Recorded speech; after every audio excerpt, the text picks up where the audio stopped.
Binabubuwag na sa PNP ang doble-dobleng posisyon sa hanay nito na hindi naman kailangan. Karamihan sa mga nakikinabang rito mula sa colonel hanggang 3-star rank generals. Narito ang balita ni Paul Montibon.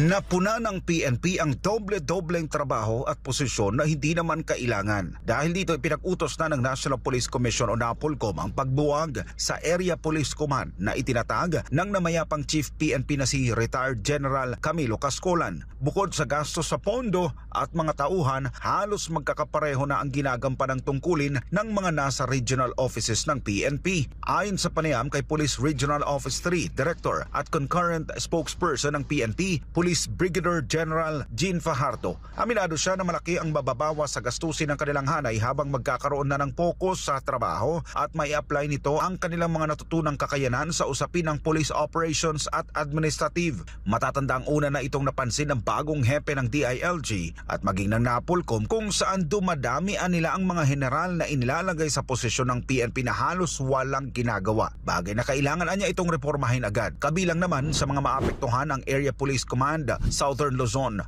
Northern Luzon, Visayas, Eastern at Western Mindanao. Umabot naman sa 158 na second level personnel na may ranggong corporal hanggang lieutenant colonel at 26 na third level of police officers na may ranggong colonel hanggang lieutenant general ang apektado ng resolusyon ng NAPOLCOM. Paglilinaw ng PNP, wala namang gaanong epekto ito sa mga maaalis na EPC dahil mayroong mga mababakanting posisyon bunsod sa mga nakatakdang magretiro sa susunod na mga araw. Pinag-aaralan din kasi ang pagdadagdag sa hanay ng command group, kabilang na ang posisyon ng Deputy Chief PNP for Investigation at Deputy Chief PNP for Cybercrime, habang mayroon ding inaasahang mapupunta sa bagong tatag na Negros Island Region ng PNP. Para sa Diyos at sa Pilipinas, kumahal, nag-uulat Paul Montibon, SMNI News.